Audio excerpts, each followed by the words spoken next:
चुनाव का रण आप देख रहे हैं। एमपी में 28 उम्मीदवारों के लिए चुनावी रण सज चुका है। सियासी घमासान भी जारी है, जुबानी तीर चल रहे हैं, एक दूसरे पर वार प्रतिवार भी जारी है। सभी मतदाताओं को साधने में लगे हैं। सियासी जंग के इस रण की ऐसी ही तमाम खबरों के साथ हम हाजिर हैं अपने खास प्रोग्राम उपचुनाव के रण के साथ। तो आइए नजर डालते हैं आज के अब तक के सियासी घटनाक्रम पर।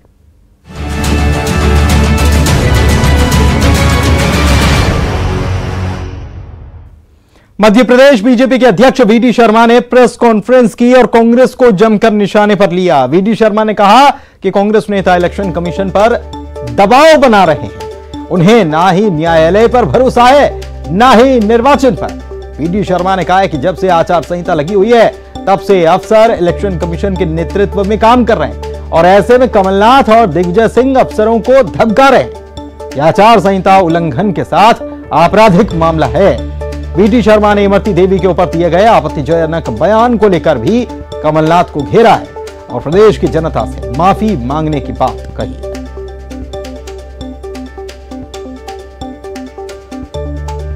आपको न न्यायालय पर विश्वास है, न संवैधानिक संस्था इलेक्शन कमीशन पर विश्वास है और इस प्रकार से दबाव की राजनीति बनाकर मध्य प्रदेश के अंदर जो षड्यंत्र करने का काम कांग्रेस का नेतृत्व कर रहा है, ये दुर्भाग्यजनक है। और हम सब लोग जानते हैं कि सभी अधिकारी और कर्मचारी ड्यूरिंग इलेक्शन जब आचार संहिता लग जाती है तो इलेक्शन कमीशन के अंडर में वो सारा काम करते हैं। लेकिन मध्य प्रदेश के अंदर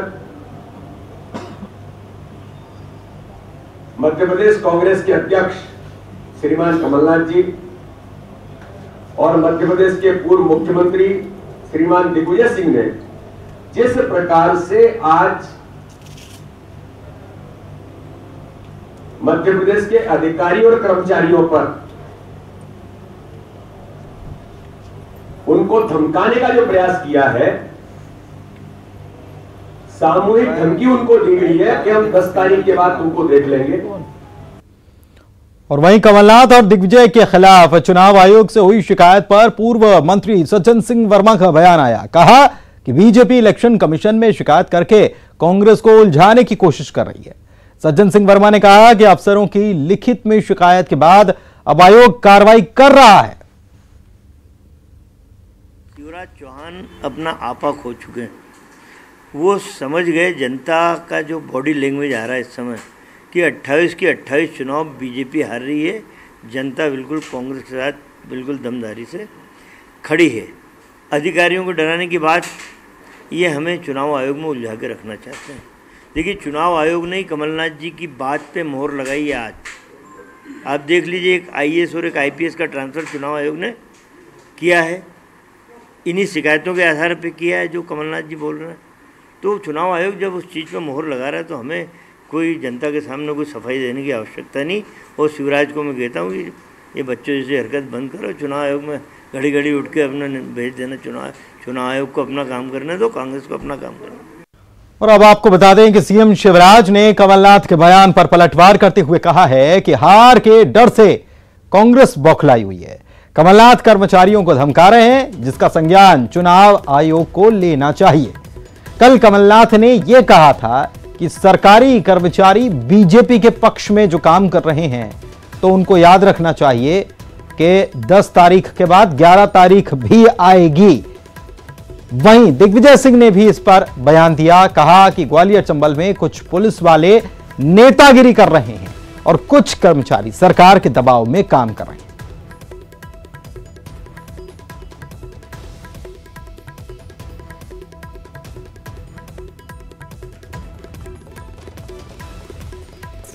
अपनी संभावित पराजय से बौखलाकर कांग्रेस के नेता श्री कमलनाथ जी, श्री दिग्विजय सिंह जी आजकल कर्मचारियों और अधिकारियों को धमका रहे हैं। रोज धमकी दी जा रही है, हम देख लेंगे, हम निपट लेंगे, हम निपटा देंगे। आखिर उनका भी आत्मसम्मान होता है। उनके मनोबल को तोड़ने की कोशिश की जा रही है, उनका अपमान किया जा रहा है। धमकाना भी चुनाव आचार संहिता का उल्लंघन है। इसलिए मैं माननीय चुनाव आयोग से निवेदन करता हूं, वो स्वतः संज्ञान ले और धमकाने वालों के खिलाफ कार्रवाई करे। ये छोटे छोटे शासकीय कर्मचारियों पर दबाव डाल रहे, तुम जाके ये करो, और 10 तारीख के बाद सब अधिकारी और पुलिस कर्मचारियों को याद रखना चाहिए कि 10 के बाद 11 तारीख भी आएगी। पुलिस थानेदारों पर जहां जहां शिकायतें आई हैं उन पर हम नजर रख रहे हैं और उन्हें चेतावनी भी देते हैं कि यदि कोई इस प्रकार की हरकत से पकड़ा गया तो हम कांग्रेस जन सरकार में रहे ना रहे, जैसे सरकार में हम आने वाले हैं, लेकिन फिर भी ऐसे तत्वों से निपटना हम लोग जानते हैं। चुनाव आयोग ने पूर्व मुख्यमंत्री कमलनाथ को हिदायत देते हुए कहा है कि अगर आप किसी जनसभा को संबोधित कर रहे हैं तो आइटम जैसे शब्दों का इस्तेमाल नहीं करना चाहिए, खासकर जब आचार संहिता लागू हो।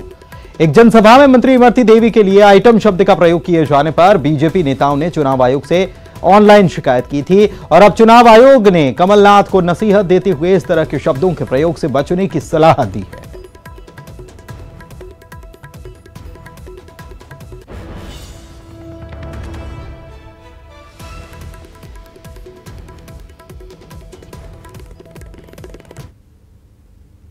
और वहीं उपचुनाव में नेताओं पर व्यक्तिगत टीका टिप्पणी और छींटाकशी को भारत निर्वाचन आयोग ने गंभीरता से लिया है। बीजेपी के राष्ट्रीय महासचिव कैलाश विजयवर्गीय के पूर्व मुख्यमंत्री कमलनाथ और दिग्विजय सिंह को चुन्नू मुन्नू कहने पर आयोग ने उन्हें नोटिस जारी कर दिया है, जवाब मांगा है। और दूसरी तरफ कांग्रेस नेता सज्जन सिंह वर्मा के कैलाश विजयवर्गीय की नाक पर की गई टिप्पणी को पकौड़ा कहा गया। इसको लेकर भी आयोग ने सज्जन सिंह वर्मा को नोटिस दिया है। दोनों नेताओं के द्वारा सार्वजनिक सभाओं में की गई इन टिप्पणियों को आयोग ने आदर्श आचार संहिता का उल्लंघन माना है।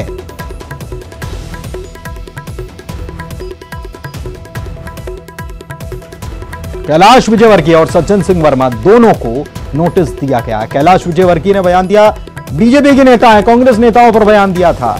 तो कांग्रेस नेता सज्जन सिंह वर्मा जो पूर्व मंत्री भी हैं, उन्होंने भी बयान दिया था कैलाश विजयवर्गीय को लेकर।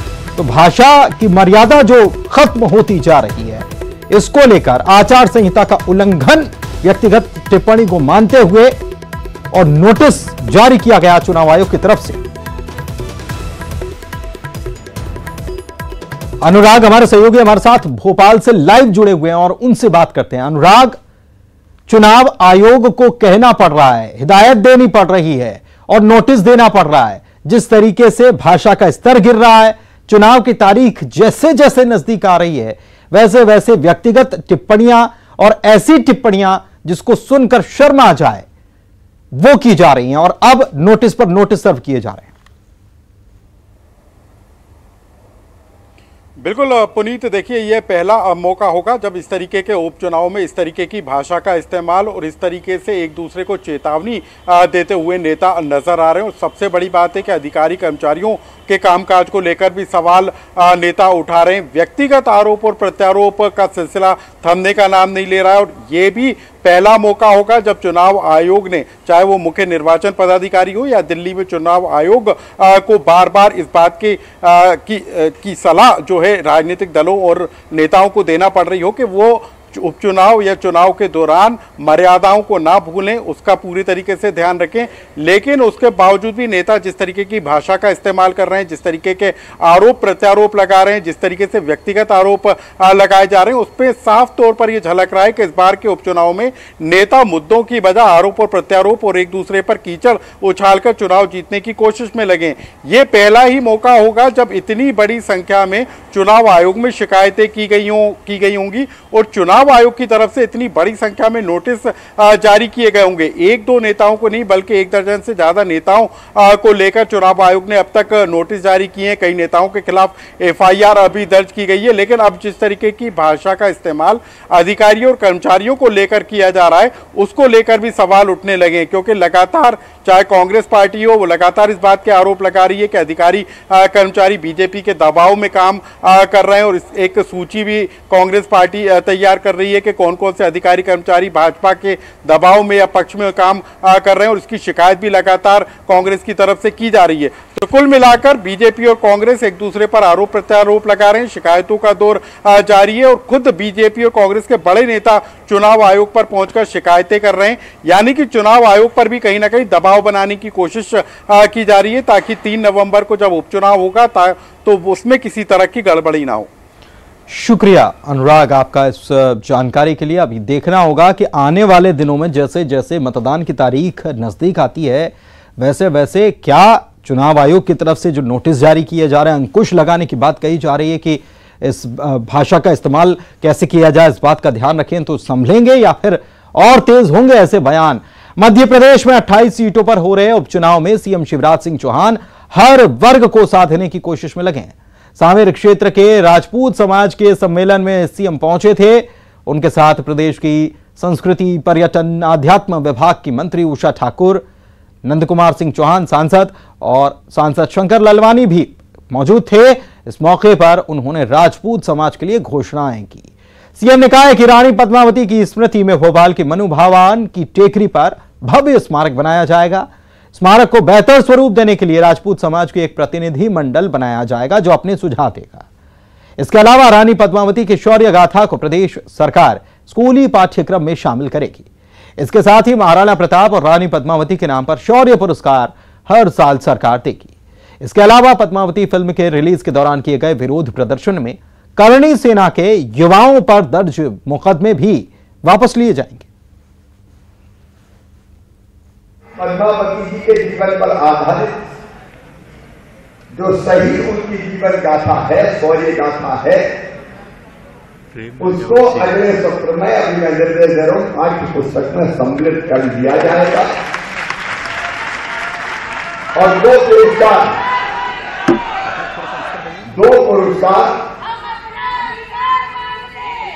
एक महाराणा प्रताप जी के ऊपर महाराणा प्रताप शौर्य पुरस्कार और दूसरे एक पद्मिनी पुरस्कार जो हमारी बहनें शौर्यपूर्ण काम करेगी, वो पुरस्कार हर साल 2 लाख रुपए का राणा प्रताप जी के ऊपर और महारानी पद्मावती के ऊपर पद्मावती के नाम पर दिया जाएगा। इधर बुरहानपुर की नेपानगर विधानसभा सीट पर हो रहे उपचुनाव को लेकर भी प्रचार तेज है। आज मुख्यमंत्री ने बीजेपी प्रत्याशी सुमित्रा देवी कासडेकर के समर्थन में जनसभा की। इस दौरान सीएम ने कमलनाथ पर निशाना साधा और बीजेपी सरकार की योजनाओं का बखान किया। प्रत्याशी के पक्ष में वोट करने की अपील की।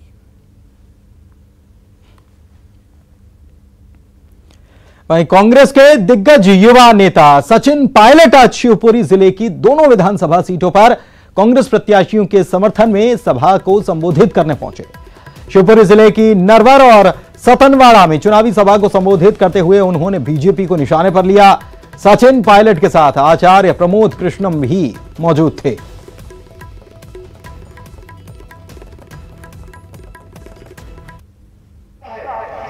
ऐसी सोच जो नागपुर में बैठकर केंद्र की सरकार को कठपुतली बनाकर चलाती है, ऐसी सोच जो देश में बाबा साहब अम्बेडकर ने संविधान के माध्यम से अधिकार तो हमारे दलित आदिवासी भाई बहनों को दिया था, उस आरक्षण को खत्म करने की बात ये लोग करना चाहते हैं। किसानों की आमदनी दुगनी करने की बात करते हैं। अरे चौतरफा मार दिया किसान को, फसल का दाम नहीं, खाद नहीं, बीज नहीं, बिजली नहीं, समर्थन मूल्य खत्म करना चाहते हैं। कानून में संशोधन कर बड़ी बड़ी बहुराष्ट्रीय कंपनियों का दरवाजा खोलकर किसान को लूटने का काम करते हैं। और देखो हिम्मत इनकी। रायसेन में उमा भारती ने सांची में बीजेपी प्रत्याशी प्रभुराम चौधरी के पक्ष में आम सभा की। अपने संबोधन के दौरान कहा कि राजनीति नहीं उन्होंने छोड़ी, अभी उन्हें प्रचंड राजनीति करनी है। उनकी माने तो 2024 में लोकसभा का चुनाव लड़ना है और मां गंगा के लिए काम के लिए उन्हें 2 से 3 साल का समय लगाना है। और राजनीति में रहकर मां गंगा का काम नहीं हो रहा था, इसीलिए कुछ सालों के लिए राजनीति से अलग होकर उन्होंने मां गंगा के काम को तरजीह दी है। मुझे केंद्रीय मंत्री बनाया गया, उसके बाद मैंने ही कहा कि मुझे अभी 2-3 साल चुनाव नहीं लड़ना। मैंने राजनीति नहीं छोड़ी है, अभी मुझे प्रचंड राजनीति करनी है। अभी मुझे 2024 का लोकसभा का चुनाव लड़ना है। मैंने कहा कि मुझे अभी 2-3 साल गंगा के कार्य के लिए लगाना है और वो राजनीति से नहीं हो सकता, क्योंकि गंगा एक ऐसा विषय है कि उसमें सारे राजनीतिक दल एक हैं, पूरा मीडिया एक है, पूरी दुनिया एक है। तो कोई राजनीतिक व्यक्ति राजनीति में रहते हुए उस काम को करेगा तो उसको ठीक से नहीं कर पाएगा। इंदौर के सावेर में होने वाले उपचुनाव में देवी अहिल्या विश्वविद्यालय के कर्मचारियों की ड्यूटी लगाई गई। इससे जहां फाइनल ईयर के रिजल्ट में देरी की आशंका है, तो वहीं एडमिशन की प्रक्रिया भी खटाई में पड़ती दिख रही है। 29 अक्टूबर तक फॉर्म जमा करने का वक्त दिया गया और 24 से लेकर 26 अक्टूबर को तो छुट्टी रही। ऐसे में छात्रों के पास केवल 2 दिन बचे हैं। कॉलेज प्रबंधन ऑनलाइन एडमिशन की तारीख बढ़ाने या फिर कोई अलग व्यवस्था को लेकर भी संशय में ही है। फिलहाल उपचुनाव में विश्वविद्यालय के कर्मचारियों का प्रशिक्षण जारी है, तो वहीं ओपन परीक्षा के जरिए बीए, बीकॉम, बीएससी के छात्रों का रिजल्ट 1 सप्ताह में जारी भी करना है। हालात को देखते हुए होने वाले काम संभव नहीं लग रहे और कुल मिलाकर कर्मचारियों की ड्यूटी, चुनावी ड्यूटी का असर छात्रों के भविष्य पर पड़ सकता है।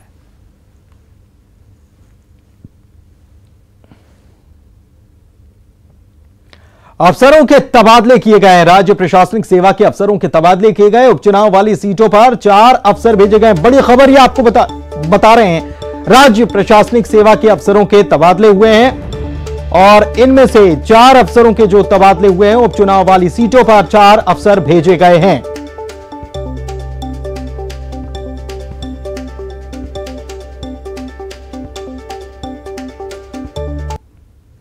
और यहां रुक रहे हैं एक छोटे से ब्रेक के लिए, जल्द लौटेंगे।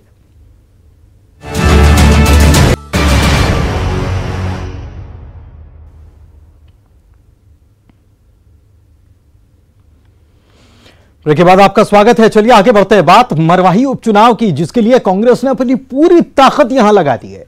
इस मामले में पार्टी की महिला नेता भी पीछे नहीं है। प्रदेश महिला कांग्रेस की अध्यक्ष और राज्यसभा सांसद फूलो देवी नेताम भी अपने दल बल के साथ मरवाही के लिए रवाना हुई हैं। रवाना होने से पहले उन्होंने कहा कि कांग्रेस मरवाही में रिकॉर्ड वोट से जीतेगी। उन्होंने जोगी परिवार के द्वारा निकाली जा रही न्याय यात्रा को अनुचित बताया और कृषि बिल को लेकर केंद्र सरकार पर निशाना भी साधा।